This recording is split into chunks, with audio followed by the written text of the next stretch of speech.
Welcome to the Insurtech Story Podcast, the platform to spread knowledge on insurance innovation, digital disruption, and entrepreneurship.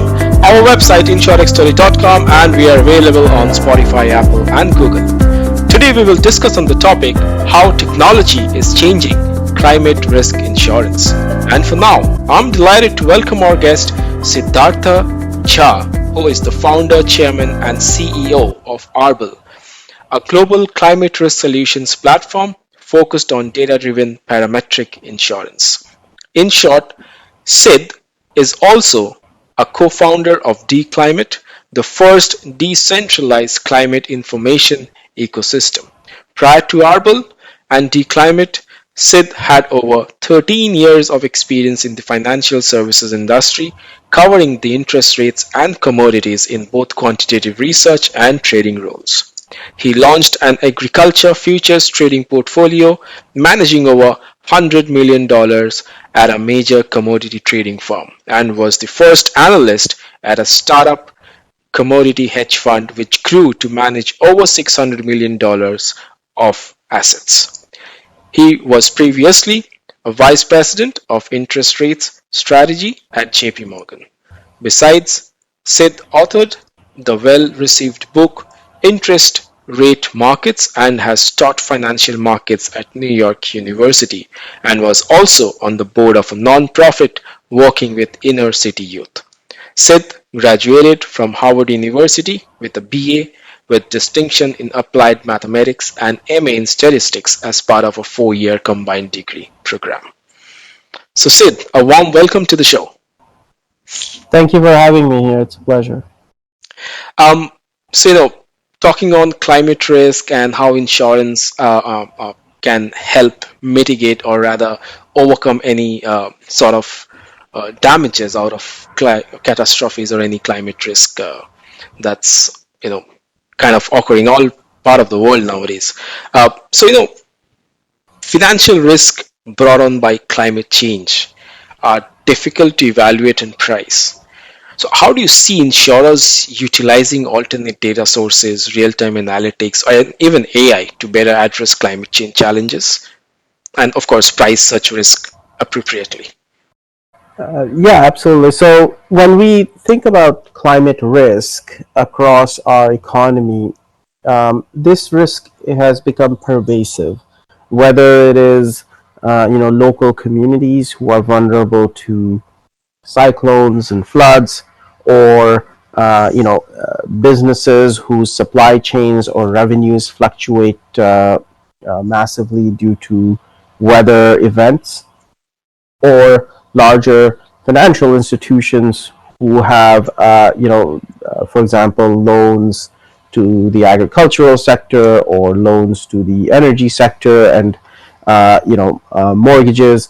Lots of these areas of the economy are now susceptible to climate events, and with larger populations and more volatile weather, these risks have increased greatly.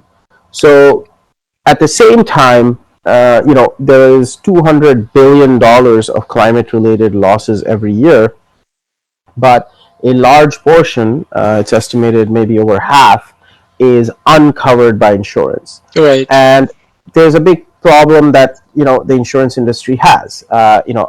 One is, yes, how do we understand these events, because they are changing. There's a lot of new patterns developing in climate that the historical record may not give a good sense of the risk. Whether it is the frequency of cyclones, whether it's the frequency of droughts, heat waves, many other climate issues. So one is, by having better data sets, more granular data sets, mix of satellite and ground station data, more frequent measurement, you can get a much better sense of what the historical and current situation is. Many countries in the world, many regions in the world lack basic weather data. Many countries, there might be just 1 or 2 weather stations at major cities, and in those areas, it's hard to even model anything around climate if you don't even have the basic data. Once you have the basic data, the advent of much more advanced forms of artificial intelligence artificial intelligence is not just for recognizing pictures. What it's really good at doing is incorporating massive amounts of data to understand patterns. And when it comes to climate, we are now at a stage where the data availability and the computing power and the new techniques in artificial intelligence have become sophisticated enough to incorporate large amounts of data from our oceans, from our soils, from our snowpacks, from large-scale global patterns like El Nino, to put them all together and to start to understand how our weather and climate may evolve over the next 3 months, 6 months, 1 year, 2 year, 3 years. And this can help insurers, provide better products and price things better. And that's, how we operate, is by using artificial intelligence extensively in our underwriting, and it's almost entirely algorithmic, to bring that scale, to be able to quote a drought insurance contract, a heat wave contract, and a hurricane policy, all within a matter of minutes. Right. Of course, the world is experiencing the effect of climate change, I think, all around, including storm intensity, drought, extreme heat waves, sea level rise. And as you mentioned, it's difficult to, understand, or rather predict what kind of risk or the intensity of the risk, and how insurance actually can help the financial loss to be recovered. So it's quite interesting to see how data and, of course, emerging tech like AI can, if not completely, but to a certain extent, can help mitigate this risk. So, talking about parametric, and of course, is one kind of a segment of the Insurtech insurance that has come up quite boldly. Do you see parametric model playing an important role in helping both insurers and, of course, its customers against such climate-related risk? Yeah, parametric insurance is a key to closing that coverage gap I mentioned earlier. Right. So if you have half of climate-related losses having poor or no coverage, and even when coverage exists, even in a place where insurance infrastructure is pretty developed, like the U.S., settling claims after a hurricane or cyclone can take 2-3 years or more for businesses. What that means is, after a climate-related event, many businesses and individuals can go bankrupt while waiting for the insurance claims check. So this model is very difficult to scale. Right. And what you need is data, not just to understand your risks, but to settle them, to actually make the payouts. And that's the promise of parametric insurance, that you can have a policy anywhere in the world as long as there's data coverage, and that person can get a quick, transparent, and fair payment using a simple insurance policy that doesn't need a lawsuit or an adjuster. And that quick payment can help the individual or business get back on their own 2 feet after a climate event and get to rebuilding. And it creates a much more adaptable system.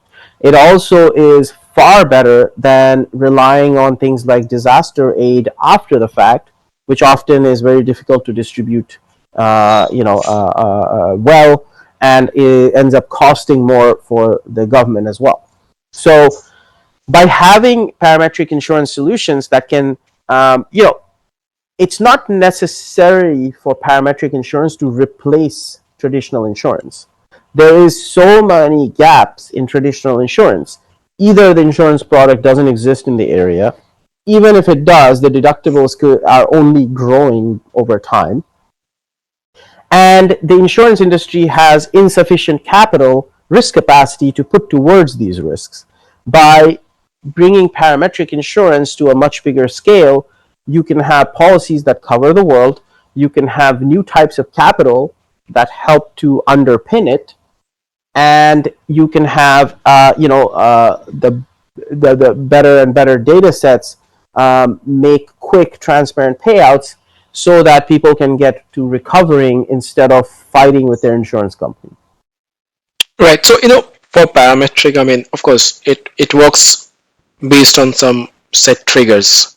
So when you talk about fair payment, so how exactly that would fit in here? Yeah, so the reason I call it a fair payment is that both parties, before we enter into a contract or a policy, Right. agree on the data set that will be Right. used to Yeah. make the payment.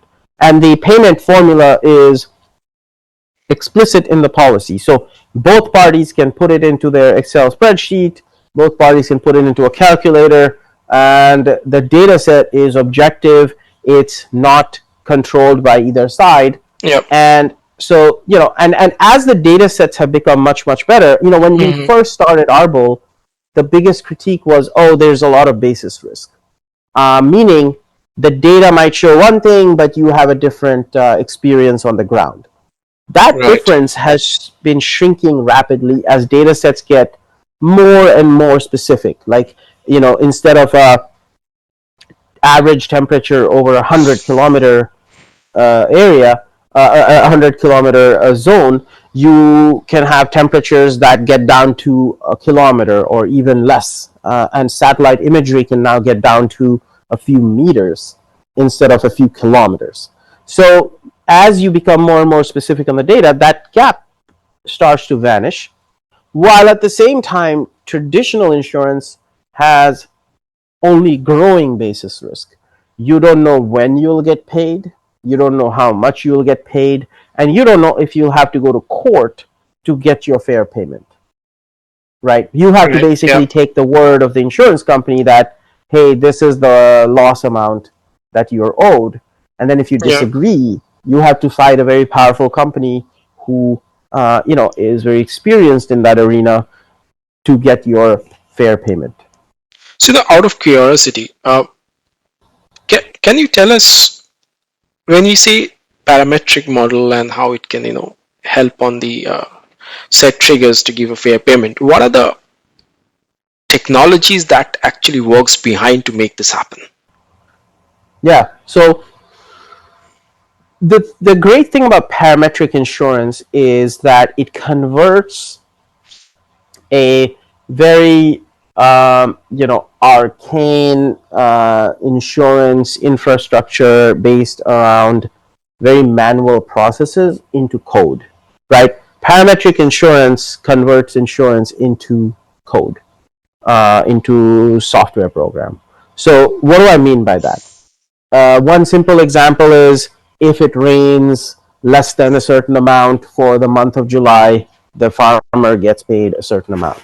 Or if a wind farm, sees wind speeds lower than a certain level for, the next 3 months, they get a certain payment because they're not generating as much electricity, and so on. So parametric insurance takes an insurance policy and converts it into these if-then statements. If this happens, then that happens. If this happens, then that happens. And it's just a stack of these if-then statements.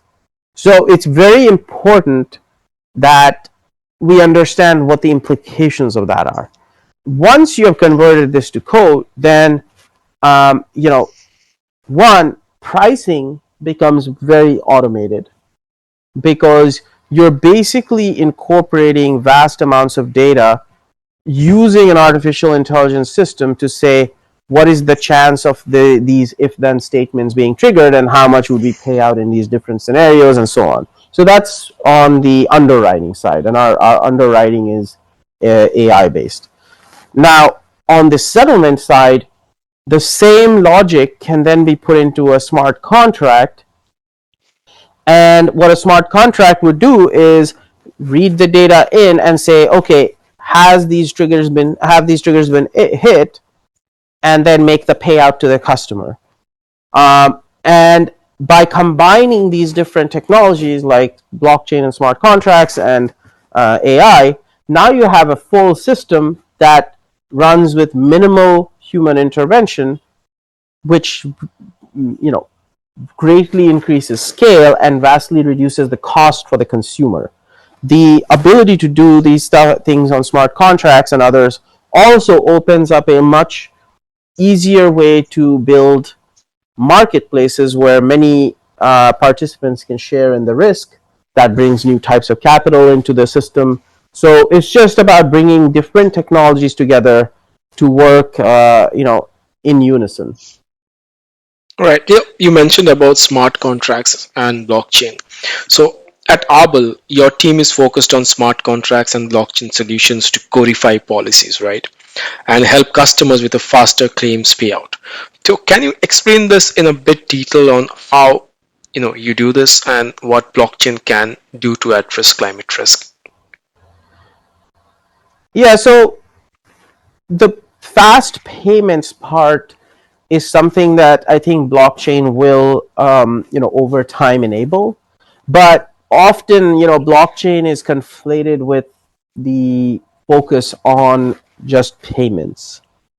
What blockchain really brings to insurance is that transparency and ability of multiple parties to coordinate with each other in a much more efficient way. Right. When you think about what an insurance contract involves, there are probably 6 to 8 different companies that don't trust each other necessarily, from the client side to multiple risk providers on the reinsurance side, who may be competitors themselves, to the wholesale broker, reinsurance broker, fronting carrier, and you know I can get into details about all these different entities and their role, but most insurance contracts have a large number of parties involved. What blockchain, at its core, is a shared decentralized ledger that allows different parties to agree on a source of truth, and Right. it can vastly cut like auditing and and transaction flow costs, and allow. And the other thing that people often don't realize is that when you purchase an insurance policy, the insurer is rarely holding most of the risk.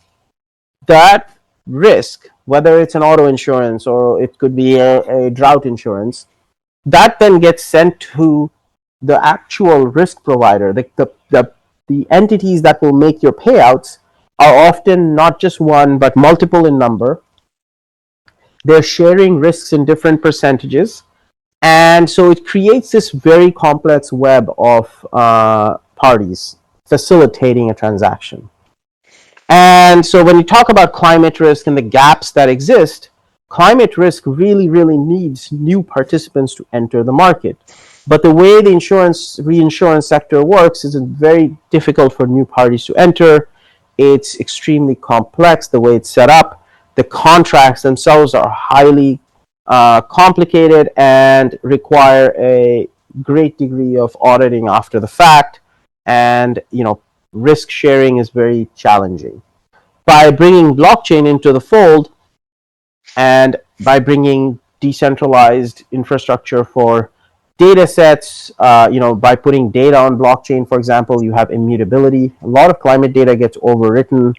Yeah. It's often stored in different government servers with very different standards and stuff like that. So with dClimate, we built this very clean data layer that sits on decentralized servers that allows different parties to contribute data but also validate that data. And so by having this infrastructure, you can then have a lot more trust on the data layer. And then by having very transparent smart contracts that actually take the data in and determine a policy payment for the customer, you also bring auditing and transparency to the insurance layer. Yeah. The So yeah. that combination is what leads to where blockchain can go when it comes to insurance. Sure. I mean, a lot of potential that blockchain as a technology can bring for the insurance sector. Of course, there are, emerging techs like AI, and there are many more coming up, but blockchain and smart contract and the concept of decentralizations actually have a lot of Yeah, positive and use for the industry. yeah, and AI and other concepts plug in very well here. Yeah, You yeah, know, by having decentralization, you can also have decentralized model contribution. So yeah, different parties may have different hurricane models. Currently, they are very expensive, and only a few big entities like big reinsurers can access them. true. By having it on a decentralized open source framework, now lots of different parties can submit a hurricane model. You can make the errors and the performance of the model very transparent. Now it creates a community that the user has a lot more choice Yeah, and a lot more affordability to price these contracts. yeah, yeah, absolutely. Interesting times for blockchain and insurance, indeed. Well, thank you, Steve. It was a fantastic discussion, and thank you for sharing your thoughts today. A true delight to have you as our guest. Thank you, sir. Thank you for having me here. It was a pleasure. And lastly, to wrap this up, thank you for listening, and see you at our next episode. Take care and stay safe. Goodbye for now.